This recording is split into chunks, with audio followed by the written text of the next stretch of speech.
ceia do Senhor, em comemoração, culto de celebração, onde nós lembramos, do sacrifício que o nosso Senhor Jesus, o nosso Salvador, fez por nós. Você que trouxe a Bíblia Sagrada, o livro sagrado, abra o livro de Hebreus, segundo escreveu o autor de Hebreus, capítulo de número 6, verso de número 1.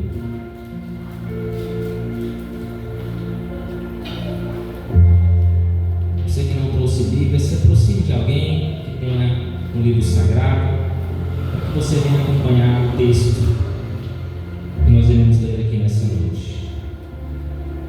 Hebreus capítulo de número 6, verso de número 1 até o verso de número 6, amém? Do 1 ao 6. Os irmãos que encontraram, diga amém. Amém.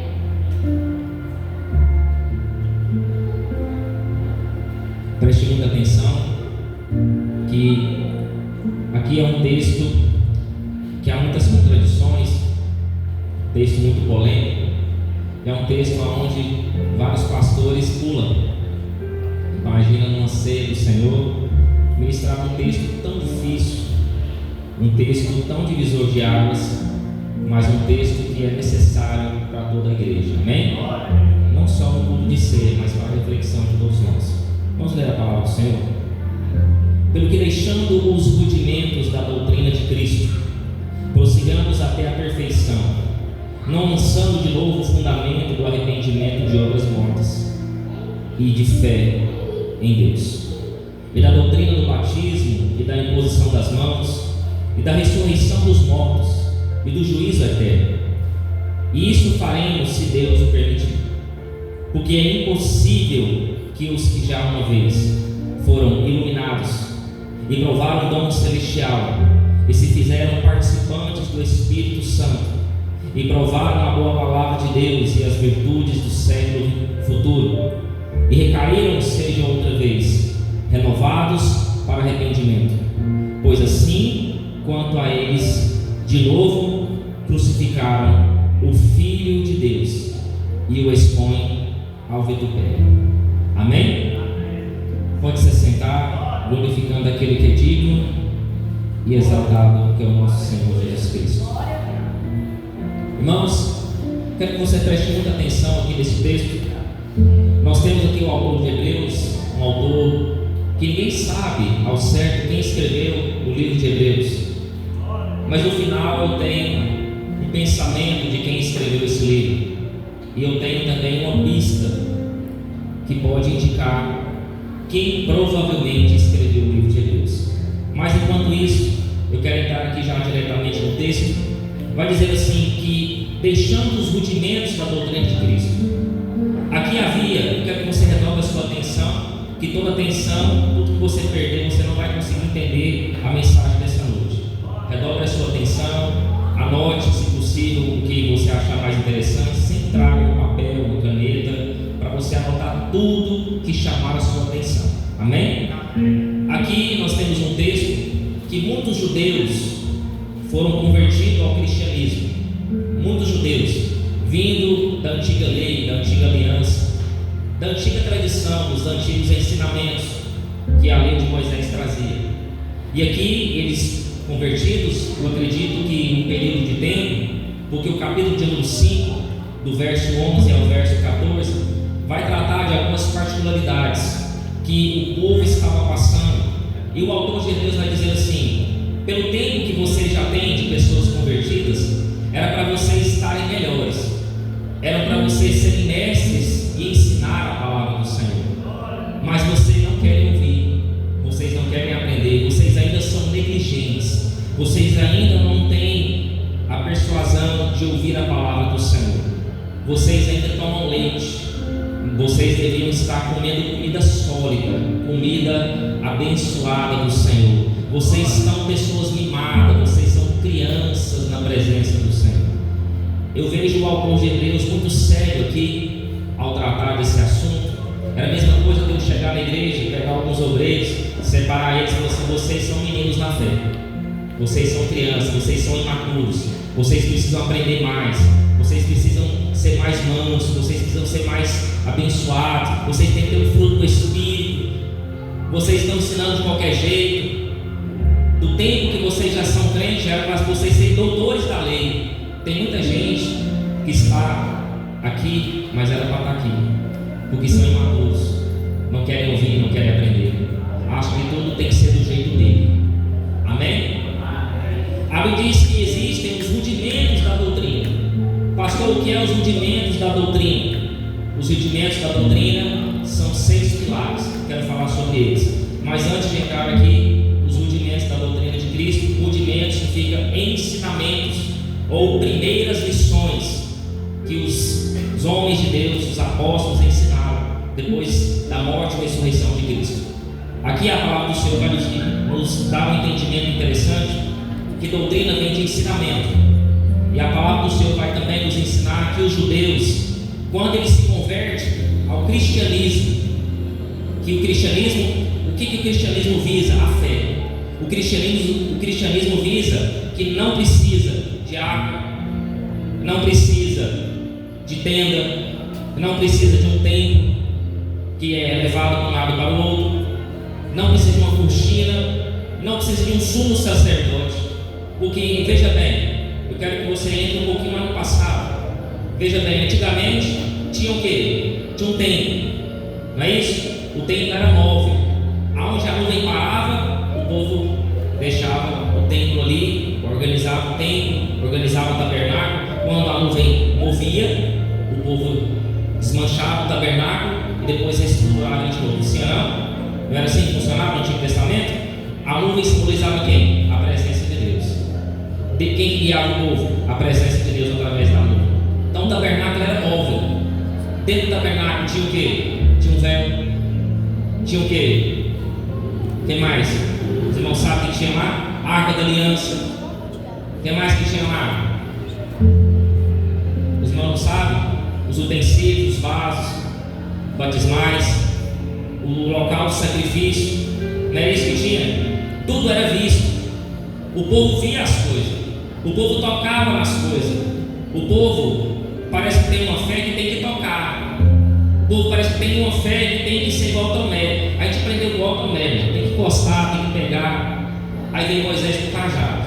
O povo via o cajado, senhor, não. O que o cajado simbolizava? O poder de Deus. Aonde o cajado tocava, tinha poder, tinha milagre, tinha transformação. Aí Paulo veio, deu um silêncio, tinha que ter um lenço. Paulo suave tocava ali o lenço fazia o quê? Curava as pessoas, demônios saíam. Mas era o lenço que fazia tudo isso? Era o lenço que fazia? Era o cajado que fazia? A nossa fé é baseada em quê? Naquilo que nós pegamos ou naquilo que nós não vemos? O cristianismo é o quê? Eu tenho que acreditar. Alguém que viu Jesus? Alguém que tocou em Jesus? Alguém que ouviu Jesus falar? Mas a gente crê nele, a gente crê que ele ressuscitou, a gente crê que ele faz milagre. A gente não vê Jesus, mas nós sentimos a presença dele. Então o povo, eles estavam apegados à antiga lei, às tradições, aos rituais. Por quê, pastor? Porque pegava, porque via, porque tocava. Aí vem o cristianismo. Sabe o que eles olharam para o outro e disseram? Fizemos um bom negócio. Esse negócio de crente tem que, não precisa ver, tem que crer. Crer em quê? Crer em Jesus. Crer na ressurreição de Jesus. Jesus, ele é tudo para nós. E Jesus, se nós temos fé em Jesus, nós somos curados, nós somos libertos, nós somos transformados. Nós não precisamos tocar, ou ver, ou enxergar alguma coisa. Naquele tempo era assim. Aí eles viram e fizeram um mau negócio. Tem gente que vem do mundo lá fora, chega aqui, está aqui na igreja, mas o pensamento está lá fora. Que negócio ruim que eu fiz. Antes eu ganhava dinheiro, agora eu estou passando uma luta, estou passando uma dificuldade, eu estou passando uma provação, e lá no mundo lá fora, minha vida parece que era mais fácil. Eu fiz um mau negócio. Esse negócio de ficar crente, de acreditar em Jesus, de crer em Jesus, está dando certo para mim. Não é isso que nós pensamos? Não é isso que traz para nós a nossa mente, o inimigo fala para nós, no nosso ouvido, no nosso coração? O diabo ele fala isso. E existem rudimentos aqui, doutrinas, ensinamentos que Deus deixou. Quais são eles? Primeira coisa, o texto, capítulo deixando os rudimentos da doutrina de Cristo, prossigamos até a perfeição, não lançando de novo o fundamento do arrependimento de obras mortas e fé em Deus. Primeira coisa, eu tenho que ter fé em. Primeira coisa, primeira doutrina, primeiro rudimento, a fé. Eu tenho que ter fé. Fé em quem? Cristo Jesus. Ele é o mediador da minha fé. Ele é o autor e consumador da minha fé. Se eu crer em Jesus, mesmo eu estando morto, eu viverei. Se eu tenho fé em Jesus, Ele é o caminho, Ele é a verdade, Ele é a vida. Ninguém vem ao Pai senão por meio de Jesus Cristo. Primeira coisa, primeira base que o crente tem que ter: fé. Segunda coisa, fundamento do arrependimento. O arrependimento vem não só do falar, mas vem de obras.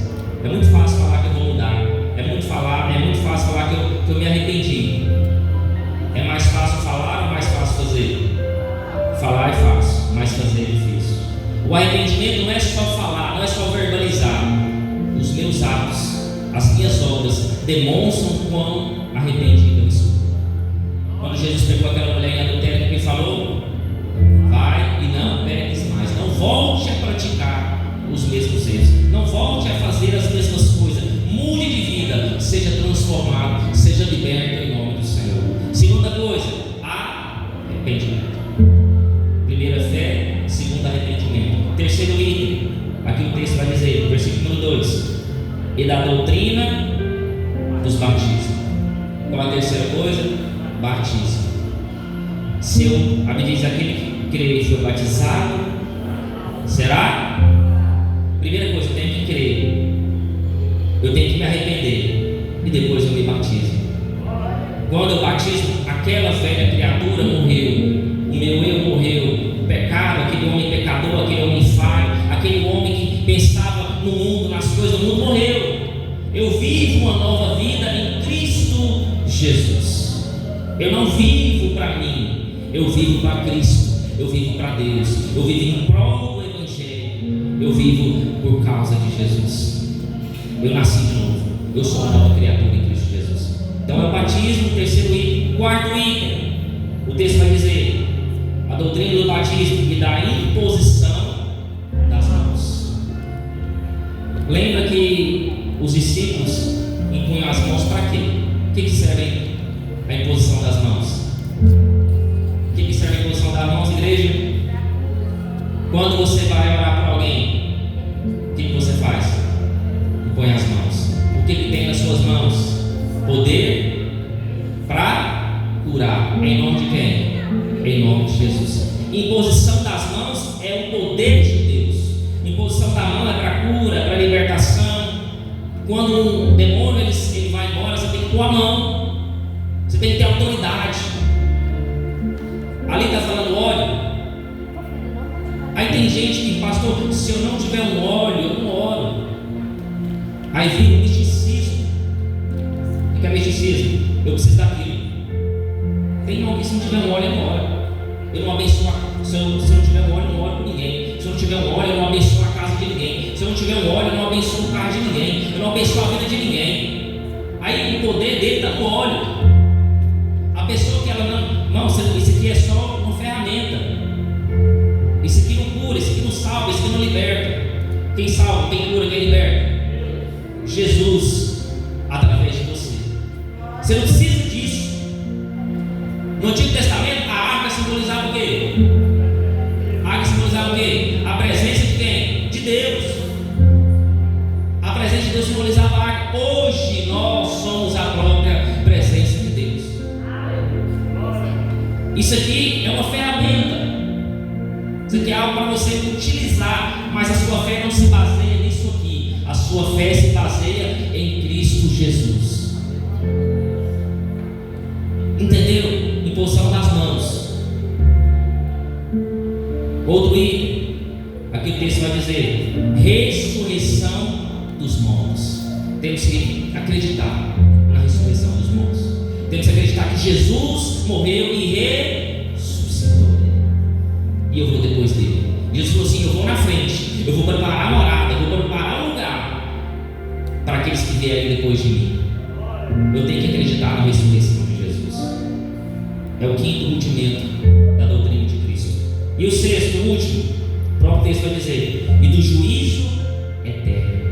O juízo eterno simboliza o quê? O tribunal de Deus, o julgamento final. Lá nós seremos salvos ou condenados. Então, sexto rudimento, o juízo eterno, o tribunal de Deus, o juízo final. Tudo que nós fizemos aqui, lá iremos mostrar para Deus o que nós fizemos. Deus vai mostrar: o que tem nas tuas mãos? Mostra as tuas obras das tuas mãos. Tudo que nós fizemos, nós temos que prestar conta para Deus. E o povo queria isso?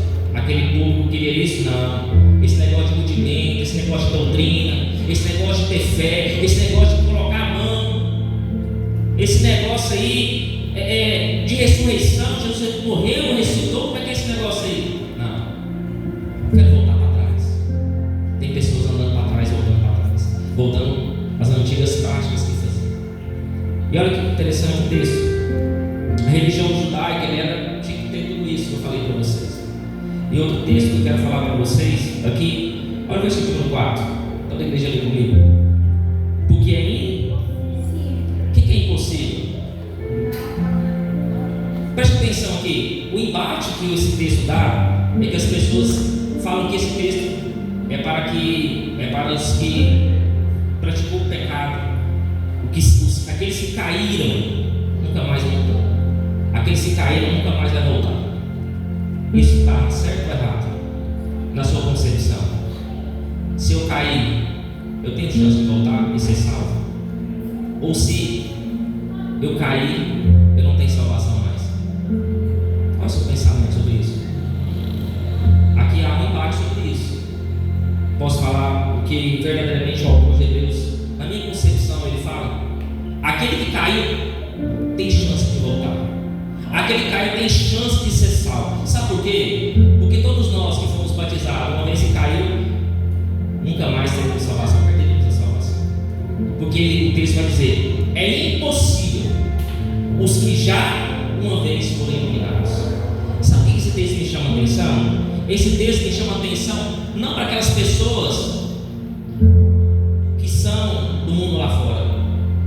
Porque as pessoas que são do mundo lá fora, a gente já fica ligado com elas. Se entrar aqui um feiticeiro, se entrar aqui alguém que rasga a Bíblia, alguém que fala, alguém que é ateu, que não crê em Deus, isso aí, irmão, não me chama atenção. Mas o alerta, aqui é um alerta para todos nós. Imagina alguém que chega aqui na igreja com um currículo que foi iluminado por Deus. Olha o currículo desse homem. Alguém que foi iluminado por Deus. Alguém que provou o dom celestial. Alguém que é participante do poder do Espírito Santo. Alguém que se arrependeu. Alguém que é usado por Deus. Alguém que é instrumento. Alguém que conhece a palavra, que tem teologia. Você não colocaria esse homem como pastor? Olha o currículo. Ele tem o dom do Espírito Santo. Pega a palavra, conhece a Bíblia de capa a capa. Deus usa ele, tem o dom do Espírito Santo, tem o dom da palavra.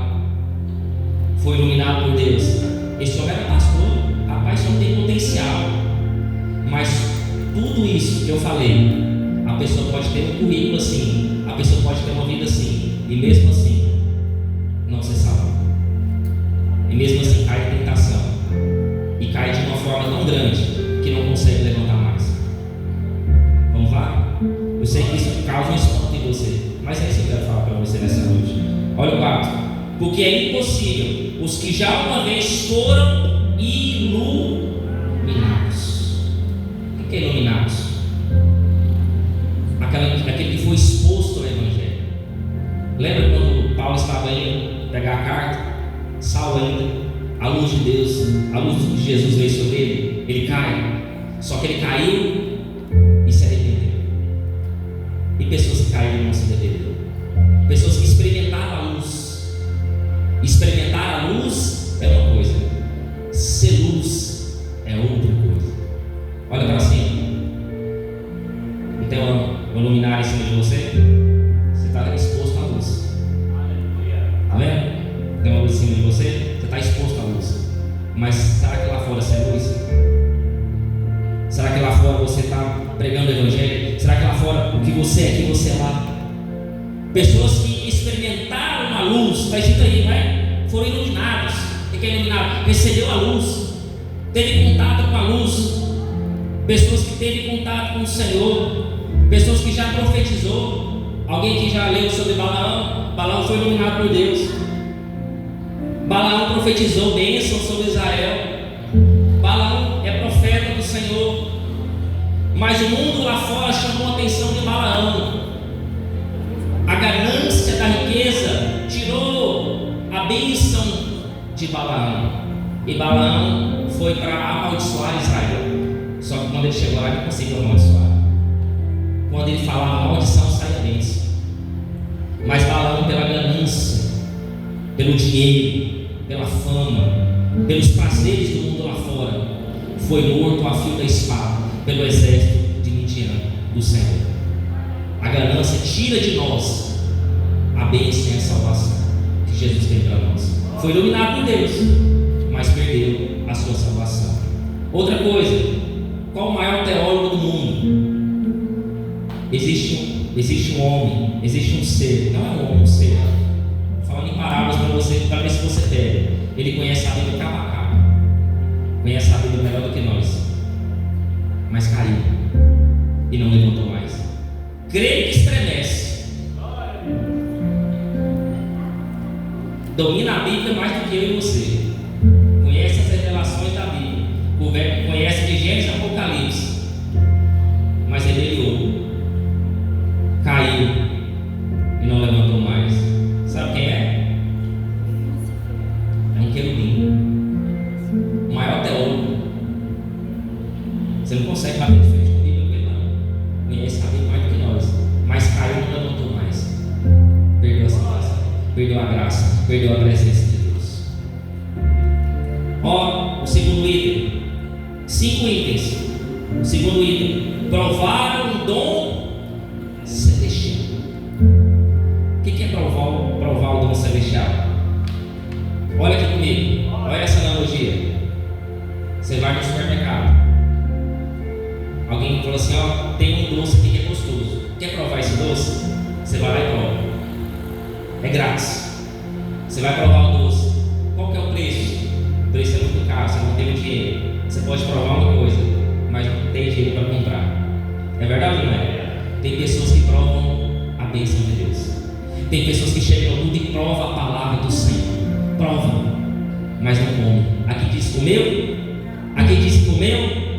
Provar, o que é provar? Experimentou. Tem gente que chega e experimenta uma cura, experimenta uma bênção, experimenta uma unção, experimenta uma glória de Deus, mas não come, não se alimenta da palavra. Gosta do culto, gosta do movimento, gosta às vezes até da palavra, da glória a Deus, da aleluia, glória a Deus, Senhor seja louvado. Mas quando a palavra confronta ele, confronta o coração dele, ele já não gosta mais, ele já não quer mais. Quer um exemplo da Bíblia que provou? Herodes até gostava de ouvir João pregar. Herodes gostava, dava glória a Deus no culto. Mas quando João confrontava o seu pecado, porque Herodes estava no pecado, casado com a mulher de seu irmão, praticando incesto, contradição contra a Bíblia, era um pecado. João expunha tudo, porque João não encobria nada. Primeira oportunidade que Herodes teve, o que Herodes fez? Tem gente que está esperando a oportunidade para arrancar a sua cabeça. Dá até glória a Deus quando você prega, mas não queria você aqui no culto hoje, não queria você aqui na igreja hoje, não queria você participando da ceia hoje. Provou do dom celestial, mas queria ver você cair, queria te derrubar, queria dar uma rasteira em você. Amém? Ó, outra pessoa, quem lembra de Saul? Profetizou, depois você lê lá 1 Samuel 10, profetizou dos profetas. Pensa, um rei profetizava dos profetas. A Bíblia diz, eu estava lendo a Bíblia, diz que o Espírito de Deus, o Espírito de quem? Desceu sobre ele. Desceu sobre ele, apossou dele. Ele profetizou, ele fez tudo certo, fez tudo bonitinho, fez conforme o protocolo, obediência, sacrifício sacrificava, exaltava o Senhor, adorava o nome do Senhor. Deus era o Senhor da vida dele, Deus era acima dele, Deus era maior do que ele. Mas no fim dos seus dias, chamou uma feiticeira, uma bruxa, uma adivinhadora, para saber qual seria o seu futuro. Algo que ele mesmo, em nome do Senhor, um pecado de idolatria. E quando ele chegou na feiticeira, ela falou: você vai morrer. Amanhã é a batalha, vai morrer você e seus filhos, por causa da sua desobediência do Senhor. O diabo disse: nem fala a verdade. E ele viu os filhos morrendo, cometeu suicídio, perdeu a salvação, perdeu a graça, era iluminado, teve contato com o Senhor, teve contato com o Espírito Santo, experimentou a presença de Deus, experimentou a unção do Senhor, sentiu a glória de Deus, mas o coração ficou duro, não se quebrantou diante do Senhor, não se arrependeu, teve remorso, mas não teve arrependimento. Amém? Olha outro item importante. Foram iluminados, primeiro item, provaram o dom celestial, segundo item, e fizeram, isso aqui é o que mais me espanta, fizeram participantes do Espírito Santo. Alguém sabe o que é participante do Espírito Santo? Ser cooperador do Espírito Santo. Sabe aquela pessoa que é membro da igreja, que ajuda? Precisar de alguma coisa, ela está disponível. Precisar de alguma coisa, ela está aqui na igreja, ajuda, participa, é ativa na obra. Ela é participante do Espírito Santo. Tudo que precisar de fazer na igreja, ela está aqui. Eram pessoas que ouvem a palavra, pessoas que visitam a igreja, uma igreja como essa, séria, que fala a verdade, que confronta o pecado, que confronta a vaidade, que fala assim: ó, sai do pecado, senão você perde a salvação. Sai disso aí. O pecado não é uma opção. O pecado você tem que eliminar da sua vida. Você tem que ser radical contra o pecado. Uma igreja séria, que participa das coisas de Deus, mas aquela pessoa não quer ouvir. Aquela pessoa está desatenta. O culto como este, muito sério, está no celular, está vendo stories, está olhando para o lado, está vendo um carro passar, está vendo uma pessoa passar. No culto como esse não tem seriedade no culto. O culto está aqui, mas não está no culto. Não reverencia o dono do culto. Não tem prazer de ouvir a palavra. Não tem prazer de degustar a palavra e colocar em seu coração. Não viver a palavra. Não adianta você estar sentado aqui, não adianta você tomar ceia e fazer tudo errado amanhã, pecar amanhã e achar que está tudo normal. Você está morrendo espiritualmente. A carne que está dentro de você está dizendo assim: pode pecar, Deus te perdoa. Deus não ama o pecado, Deus ama o pecador. Saia do pecado enquanto é tempo, senão ele vai te matar. Outra coisa, virtudes do século futuro. Não é isso que eu estudei? O que é virtudes do século futuro? Pessoas que foram usadas para curar, pessoas que foram usadas com o poder de Deus, pessoas que curaram em nome de Jesus, expulsaram demônios em nome de Jesus, operaram milagres em nome de Jesus. Virtudes do século. Que é virtude? A perfeição, a totalidade de Deus, o poder de Deus. Teve contato com o poder de Deus. Isso aqui é para nós, irmãos, né? Estou pregando para quem é lá fora, não pregando para quem é de dentro. Você pode ter tudo isso e cair. Você pode ter tudo isso e perder a salvação. É um alerta para nós nessa noite. O que eu estou aqui pregando a palavra não me garante que eu sou salvo. Isso aqui é para aqueles que estão acomodados. Eu quero pessoa, eu já fui demais na igreja, todo mundo andou lá, eu vou ver agora só online. Eu não vou na igreja física, eu só vou ver online agora. Eu vou tomar ceia na minha casa. Eu dou ceia para o meu marido dá ceia para mim. Eu não quero ser participante.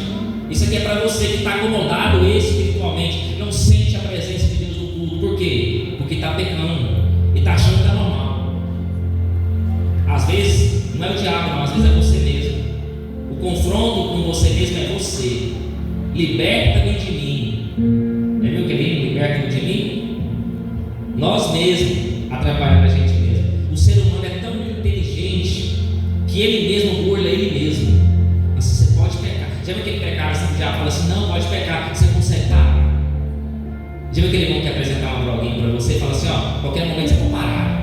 Toma, dá só um tiro, só uma pitadinha, você pode parar onde você quiser. Não é assim que o amigo fala para você? A hora que você quiser parar de beber, você para. A hora que você quiser parar de fumar, você para. Você é um cara, moço. Você é top. Você consegue parar, você consegue se controlar. Aí ele inflama seu ego. Isso aqui é para aqueles irmãos que estão em religiosidade. Irmão, você ficou demais na igreja, tem que descansar. Você está cansado, irmão. É aquele irmão que falou assim, não, vou faltar só o culto. Vou faltar só o culto de ensino. O culto de ensino é bem chato. Eu vou só no culto do louvorzão. Eu vou só no culto do movimento. Eu vou só no culto da chave da porta aberta. Eu vou só no culto da restauração da casa própria. Culto de ensino eu não apareço lá. Que é as bênçãos de Deus, mas não quer aprender a lei do Senhor, não quer aprender a viver em santidade, não quer aprender a viver como servo. Porque se aquele quiser ser grande, primeiro seja pequeno. O que Jesus falou?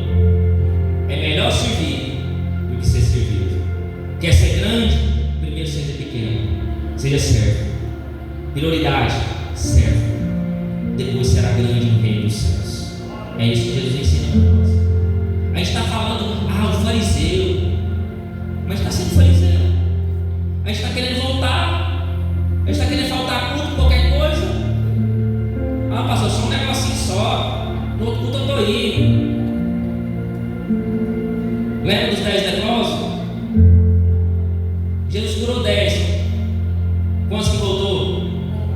Para agradecer só. Quantos? Quantos? Fala mais alto, não estou ouvindo, estou surdo hoje. Quantos? Só um. Só um. Podemos dizer que só um foi salvo? Vou colocar que foi salvo. Só um. Pensa bem, Deus cura 10, só um é salvo. Sabe que essa contagem ela é certa? Tem 100 mil pessoas na igreja. Às vezes 100 vai ser salvo. Porque o caminho é estreito, o caminho é apertado. O caminho é largo, o caminho é estreito, o caminho é apertado. Quer outro exemplo? Uma geração que viu mais milagre. Viu o mar abrir. Viu a coluna de fogo. O maná do céu. A geração que mais viu milagre foi a geração que Moisés tinha no deserto do Egito. Do Egito do deserto. A geração que mais viu milagre foi a geração mais grata, mais desobediente que teve. Pense que mais viu milagre, mais grata e mais desobediente. Pense no povo que prevaricou. O povo que desobedeceu, quebrou lei, transgrediu lei. Um povo mimado, um povo birrento, um povo que não podia fazer nada. Deus, cadê a água? Não sei. Cadê a... Estou com fome. Lá nós apanhávamos, não tinha pelo menos uma comidinha boa. Tinha pelo menos um pepino com cebola. Nós levávamos umas lapadas, mas tinha pepino com cebola e água. Tem gente que está querendo voltar para trás. Tem gente que está abandonando a Cristo. Olha aqui. Existe um discípulo. Viu Jesus. Tocou em Jesus. Viu a glória de Deus. Lembra de Lucas 10? A comissão de Lucas 10? Jesus mandou 70. Vai de 2 em 2. E o lugar que vocês pregaram, não aceitar a palavra, então balança a capa e vai embora. A Bíblia diz que os discípulos 70 voltou e foi passar o relatório para Jesus. Jesus, nós seguramos em teu nome. Jesus, demônio manifestou, nós pôs a mão, sai, em nome de Jesus, saiu. Jesus, nós operamos maravilhas. O negócio foi top demais. Várias pessoas se converteram, batizando um monte de gente. Tem lugar que não recebeu a palavra, mas tem lugar que Deus operou, que o Senhor operou lá, em nome de Jesus, saiu, teve contato, pregou a palavra, fez um culto, entrou nas casas, experimentou da presença de Deus, foi iluminado por Deus. Teve alguém que teve mais contato do que Judas com Jesus? E o que Judas fez? Viu Jesus, expulsou o demônio. No Lucas 10, Judas estava lá. Lucas 10, Judas expulsou o demônio. Judas curou. Judas viu Jesus, viu o Verbo, viu Deus, falou com Deus, encostou em Deus, sentiu Deus, mas Deus não estava no coração dele. Teve remorso, mas não teve arrependimento. O que é remorso? Culpa. Sabe o que é remorso? Culpa. Eu vou ser culpado hoje, amanhã eu estou fazendo de novo. Quando eu pego, dói, machuca. Mas o meu pensamento, amanhã eu faço de novo. Arrependimento, não volto a fazer mais. Mas não é só falar, é fazer. O arrependimento, ele se transforma em obras. Olha aí, escute, anota essa frase. Sabe por que as pessoas que às vezes, não vou falar todo mundo, eu quero dar até exemplo aqui de pessoa que caiu e voltou. Você sabe, pessoas que caiu e voltou, que viu dele, que tudo isso, recebeu a luz, provou o dom da palavra, teve contato com o Espírito Santo. E pessoas que caíram, mas voltou. Pedro, Judas e Pedro cometeu o mesmo pecado, mas Pedro se perdeu, Pedro se arrependeu, Pedro voltou. Davi cometeu adultério, foi homicídio, matou um cara inocente, mas ele voltou. Mas ele levantou, ele olhou para o céu. Eleva os meus olhos para o monte. De onde me virá o socorro? O socorro veio do Senhor, que criou o céu e a terra. Ele olhou para o céu, ele não olhou para baixo, ele não olhou para a miséria, ele olhou para o consumador e salvador da sua fé, que era o nosso Senhor. Teve alguém também que foi cheio do Espírito Santo. O Espírito de Deus apossou dele várias vezes, mas ele pecou aqui, pecou de lá. A mãe dele mandou ele casar, ele casou com quem ele queria, ele casou com quem ele quer, ele faz o que ele quer. Já viu aquele irmão faz o que ele quer? Eu não faço o que o pastor manda, não, eu faço o que eu quero. É o treino desobediente, uma hora você vai cair, não vai demorar não. Eu faço o que eu quero, Deus está comigo, Deus anda comigo, eu sinto Deus, sinto a presença, sinto a graça de Deus, eu não preciso de obedecer a ninguém, eu faço o que eu quero, eu ando do jeito que eu quero. Aí tocou no que ele podia tocar, ele falou o que podia falar, era cheio do Espírito Santo, o Espírito Santo descia sobre ele, ele matou até um leão, na força do braço. O cara era top, levantou uma borda no braço. O homem era o Superman. O homem tinha criptonita nele. Mas falou que não tinha que falar. Corta o cabelo, não perder a força. O fim da sua vida, suicidou. Perdeu a graça, perdeu a salvação. Teve contato, foi iluminado, sentiu o Espírito Santo de Deus, sentiu a presença de Deus, mas o Espírito Santo não estava no coração dele. Ele fazia o que ele queria. O mundo, viver não é fazer o que você quer, viver é fazer o que é certo. Amém? Sabe aquelas pessoas que você vai lá no abraço, está lá dormindo, aí você vai falar assim: irmão, o que você está fazendo aí? Você é o quê? Eu sou pastor. Você é o quê? Eu sou presbítero, sou evangelista. Irmão, como é que você caiu? Eu entrei na droga, eu entrei na bebedeira, não consegui parar. Irmão, mas Jesus salva, Jesus liberta, Jesus cura. Eu sei, mas por que você não volta? Não tem força. Não é isso que as pessoas falam? Escuta, se a cruz não te quebrar, se a cruz não te quebrar, se a cruz não demonstrar o amor que Deus tem por você, porque quando você olha para a cruz, você vê o tamanho do amor de Deus, deu um único filho, para que você estivesse aqui nessa noite, para que você experimentasse da graça, para que você fosse salvo, para que você fosse liberto. A cruz, eu sempre falo, é onde o amor e a justiça de Deus se encontram. Se a cruz não te quebrar, se o Espírito Santo, qual que é o dom do Espírito Santo? Quem que é o homem que convence o pecado? Quem que é o ser que convence o homem do pecado? Se o Espírito Santo não te convencer,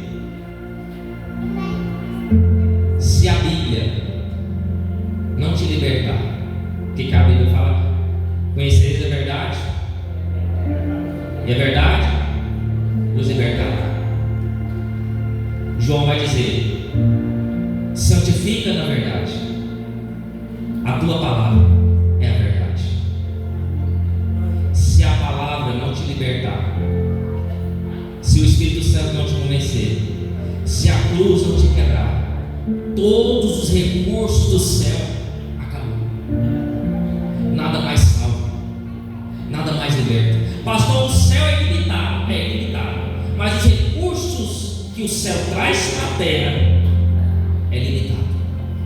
Quais são os recursos que Deus usa para o homem pecador se converter? Cruz, Espírito Santo e a palavra. Se tudo isso você foi, quebrou, caiu, não levantou, dificilmente você consegue voltar. Esqueci de alguém também que caiu e voltou. Existe uma parábola. Lembrou? Uma parábola que Jesus contou. Quem é? Foi, voltou, conseguiu voltar. Falei mais alto, não. Filho pródigo voltou. Caiu, se arrebentou todo. Experimentou a graça, experimentou tudo. Mas voltou. Mas voltou. Não tem plano B. Não tem como voltar. Olha aqui. Existe um pecado que não tem perdão. Qual é? Qual é? Alguém sabe que é relação com o Espírito Santo? Vou revelar agora. Está pronto para ouvir? Apostasia.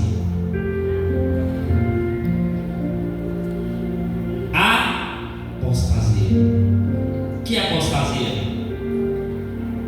É você consciente, você não está bêbado, você não está drogado, ninguém colocou arma na sua cabeça, ninguém falou que vai te matar. É o abandono e a rejeição da fé de Cristo Jesus, de tudo aquilo que é o Evangelho, de tudo aquilo que Jesus colocou para você.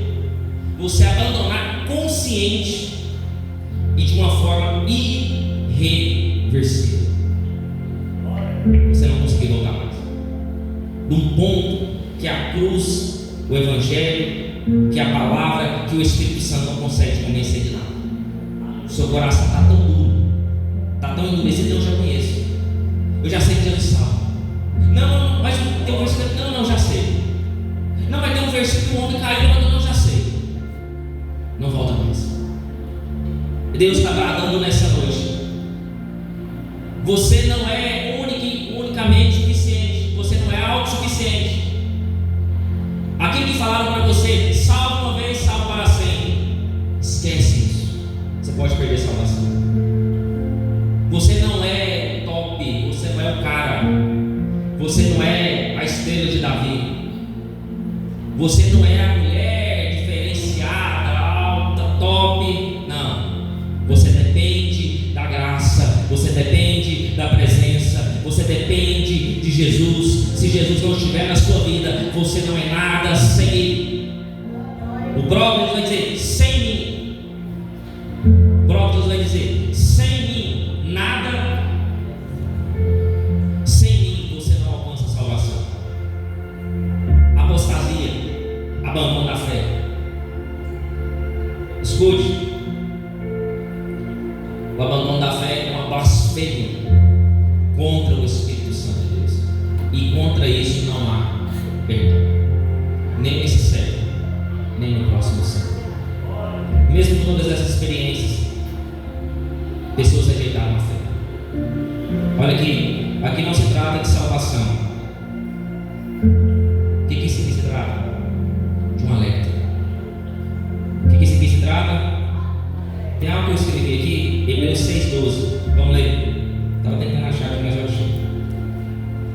para que vos não façais negligentes, mas sejais imitadores dos que pela fé e paciência herdam as promessas.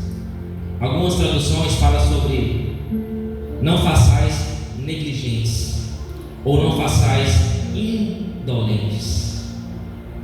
Alguém sabe o que é indolente? Vou falar agora. Estou aqui para isso. Estou aqui para fazer barulho hoje. O que é negligente? Preguiça. O que é negligente? O que é indolente? Indolência, seja o que você entender. Indolente, gente preguiçosa. Sabe o que Salomão vai dizer? O preguiçoso vai ter com a formiga. Preguiçoso vai ter com a formiga. Preguiçoso só olha para baixo, só vê os outros trabalhar, não faz nada. Ele vê os outros trabalhar, não faz nada. Toma cuidado. A indolência é a mãe da apostasia. Sabe o que é indolente? Vou dar um exemplo para você entender. Você está meio se boiando, né? Está viajando na maionese. Indolente, você sabe o que tem que fazer, mas joga para depois. Estou cansado. Amanhã eu leio a Bíblia. Não vou ler hoje não.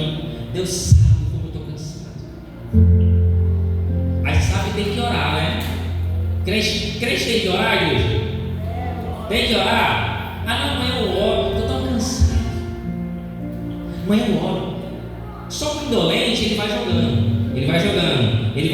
Mas não é pecado. A indolência, ela vem com uma figurinha, coringa. Não é pecado, pode. Depois eu faço. Amanhã eu vou na igreja. Eu não vou quinta, não, vou deixar para ir só domingo. Aí quando você vê, você vai só domingo. Aí na outra quinta, não, eu vou só domingo de novo. Aí você vai só domingo. Não, esse domingo eu não vou, vou no outro. Aí você pula o domingo. Aí quando você vê, já falta um mês. Aí quando você já está 2 meses sem ir para a igreja. Aí quando você chega no culto, você não sente mais nada. Você não sente a presença. O povo está pulando para um lado, o povo está pulando, parecendo pipoca quando está queimando. E você está frio, vazio. A indolência entrou em você. A preguiça espiritual entrou em você. Você não quer ler Bíblia mais. Você não quer orar mais. Você orava 1 hora. Não vou orar só 5 minutos. Vou orar 1 minuto só. A indolência está matando o povo. Volte às primeiras obras. Leia a Bíblia, volte a ler a Bíblia como se você estivesse procurando um mapa no tesouro. Volte a orar como se sua vida dependesse da sua oração. E de fato é. Porque tem gente que ora por orar. Ora por uma obrigação. Não ore por obrigação. Ore porque você depende da oração. Ore porque você depende do Senhor. Ore porque você necessita da presença de Deus. A oração te fortalece. A oração te traz vida. A oração te traz a conexão com o céu. E a leitura da palavra, Deus fala com você. Você ouve a voz de Deus. Ore, leia a Bíblia, medite na palavra. Ore, engrandeça o nome do Senhor. Escute louvores, edifique o teu espírito para que você não caia em tentação. Então, aqui nessa noite, você que tem um currículo maravilhoso, você que é usado, você que chegou perto de você, está choque. O irmão é santo, o irmão é do repeté, o irmão lhe revela até o CPF. O irmão revela o culto escondido que ainda vai acontecer. Cuidado. Você sabia que esse é os mais perigosos de cair? Porque Deus está usando tanto ele que ele está assim, ó. Eu sou o cara mesmo. Se eu não estiver no culto, Deus não opera. Se eu não estiver naquele grupo lá de louvor, lá o louvor não sai. Se eu não tocar o instrumento lá, nem o baterista toca, porque eu sou a base. Irmão, já cheguei num nível assim já. Se eu não vou não, porque se eu não for lá, o grupo não toca. Estou de lá pro irmão, não vou não. Vou fazer linha, vou deixar o grupo se lascar. Porque se eu não tocar, ele canta. Eu sou a base, eu sou o alicerce. Quem é a base e alicerce, sabe, diz que só há um fundamento. Quem é? Só há um fundamento. Quem é? Jesus Cristo. É o único